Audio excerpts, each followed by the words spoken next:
ya? Berarti aman. Ya. Udah bisa. Jadi ditutup dua-duanya ulna dan radiusnya ya. Kemudian disuruh membuka dan menutup tangannya sampai tangannya pucat. Setelah tangannya pucat, dilepas ulnanya aja, radiusnya tetap ditekan, ulnanya aja yang dibuka. Nah, kita lihat apakah dia bisa kembali merah seluruh area tangan dalam waktu 5 sampai 15 detik. Kalau lebih dari 15 detik atau malah nggak balik, ada bagian yang nggak balik, itu berarti jangan dilakukan. Nah ya, ini berarti aman ya.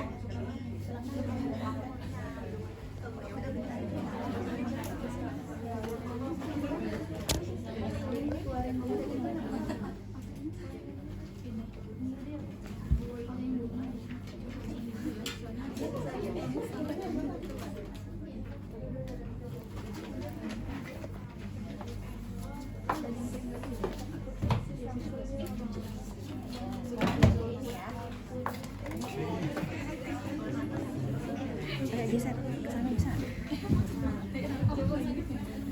Jatuh ya. Ini ya tangannya ya.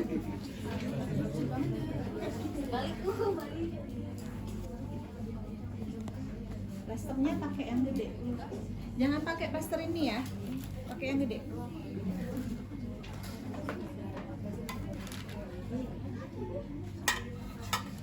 Plasternya kan di luar ini tuh. Underpad.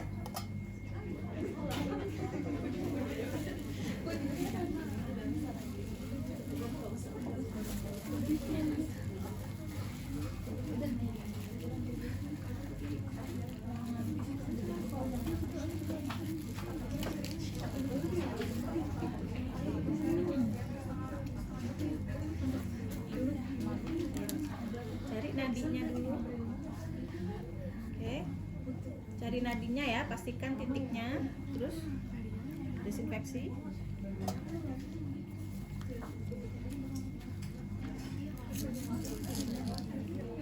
Rasanya juga keluarin satu ya. Rasanya keluarin satu gitu. Atau dibuka aja. Jadi disiapkan dulu. Oh iya. Rasanya disiapkan dulu. Udah ya. Boleh taruh sini nggak? Iya boleh. Terus setelah itu Desinfeksi dulu. kita diinspeksi bagian yang akan ditusuk.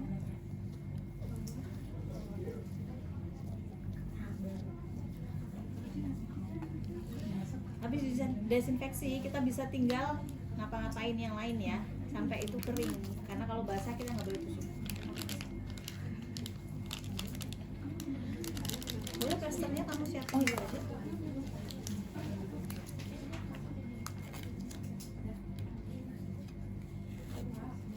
Agak panjang.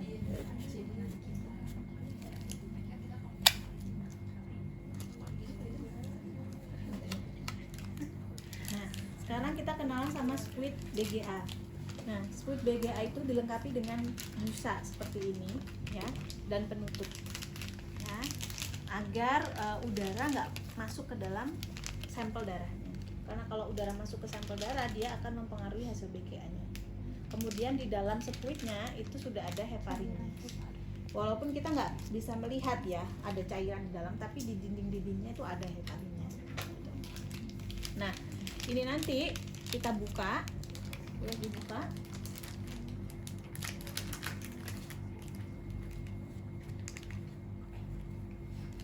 Ya, ambil aja. Oke.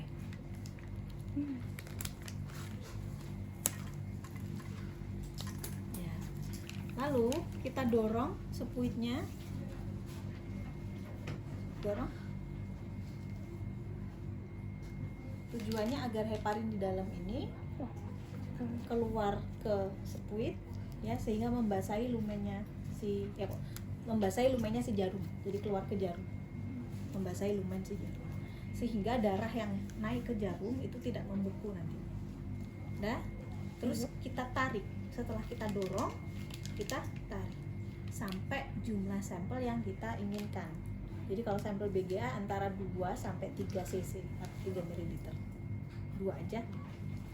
Oke. Baru kemudian ditusuk. Nah, jangan dipegang Oh lagi. iya. Desinfeksi lagi. Kalau sudah desinfeksi jangan dipegang lagi ya titiknya. Ini boleh diedarkan biar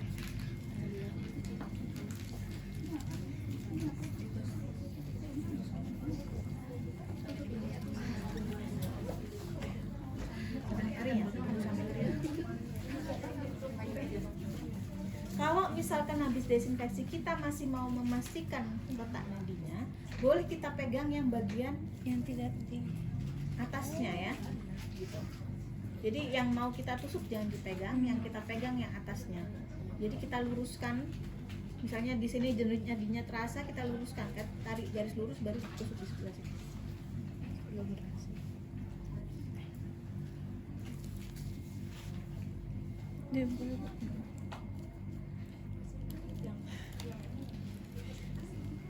Kita ambil sudut 45 derajat bukan 90. Oh. 45 agak miring. Ke sana ya. Gini. Jarumnya. Oh gini. Lubangnya menghadap ke atas tetap ya. Udah pernah plebotomi kan? Oh iya. Jarumnya menghadap ke Atas. lubangnya Iya. menghadap ke atas. Agak miring lagi. Oke. Ketika kita tusukkan dan dia masuk ke arteri, kita nggak perlu narik lagi. Darah itu akan keluar sendiri dan dia akan berdenyut keluarnya. Dut sampai dengan 2 cc. Nah, kalau misalnya kita sudah masukkan dia keluar sedikit, tapi habis itu dia nggak keluar sendiri, ada 2 kemungkinan. Kemungkinan dia masuk ke vena atau dia kebablasan ke bawah. Kita tarik sedikit, gitu ya. Kita tarik sedikit ternyata masih tetap nggak keluar, ya udah itu gagal. Nggak boleh kita Korek. itu sangat dilarang untuk pengambilan darah arteri. Misalnya arterinya rusak, butuh operasi ini. Ya, jadi terlalu beresiko. Oke? Oke, jadi itu biarkan darahnya naik sampai 2 cc atau sampai 3 cc. Setelah itu, ambil kasanya ada di mana? Jadi kasanya disiapkan dulu ya. Dilipat ya, betul. Terus habis itu ditekan. Nah, ini langkah krusial. Jadi kita harus benar-benar ngedep, mekan si arterinya. Nggak boleh kita tinggal ngapa-ngapain, harus didep. Nah, jarumnya yang sudah kita tarik, nah betul, kita tutup pakai busa yang ada di kemasannya. Kita tutup, biar udaranya nggak masuk. Taruh dulu, boleh. Nah, ditaruh dulu, sambil ini didep selama berapa menit? 2-5 menit. Ya, kita evaluasi lagi. Kalau kita sudah 2 menit kita buka sedikit ternyata dia masih keluar darahnya, kita dep lagi ya, karena pembukuan darah orang kan beda-beda ya. Kalau misalnya pasiennya sadar kooperatif, boleh kita minta tolong untuk ngedep sendiri, nggak boleh dilepas ya Bu sampai 5 menit gitu. Itu langkah krusial, karena kalau kita gagal ngedep dia keluar darahnya, darah arteri kalau misalnya terbuka, pembuluh darahnya kan muncrat ya, jadi bengkaknya akan sangat cepat dan sangat masif gitu loh, dan ini bisa merusak pembuluh darahnya, jadi harus hati-hati. Nah, setelah itu boleh kita plester ya. Ini lebih gampang plasternya kalau disiapin dulu ya sebelum kita nusuk. Baru setelah itu nih jarumnya kita masukin ke sharp container. Jarumnya dilepas ya. Jadi jangan dikirim ke lab kalau masih ada jarumnya. Jarumnya lepas ini. Terus langsung kita ganti. Iya, kita ganti dengan penutup yang hijau. Nah, setelah itu, ini kan pasti ada celah nih, ya. Tempat sepuit tadi biasanya kalau kita buka ini ada celahnya. Kita dorong dikit sampai darahnya ke atas. Jadi tetap nggak ada udaranya. Nah, setelah itu apa lagi?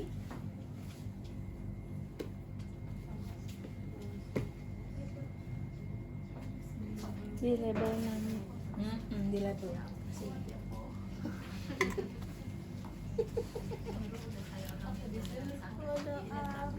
Kalau di rumah sakit kan biasanya udah ada label nama-nama pasiennya gitu ya. Lebih aman sih sebelum kita ambil darahnya kita label dulu.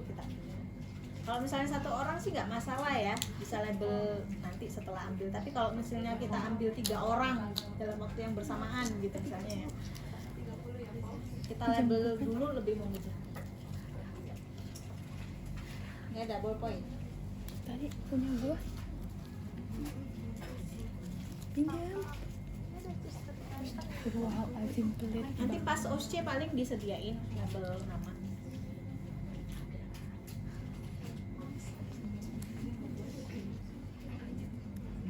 Jadi boleh sebelum ngambil darah atau setelah ngambil darah. Yang penting Berapa harus yung? sudah- Tanggal berapa yung?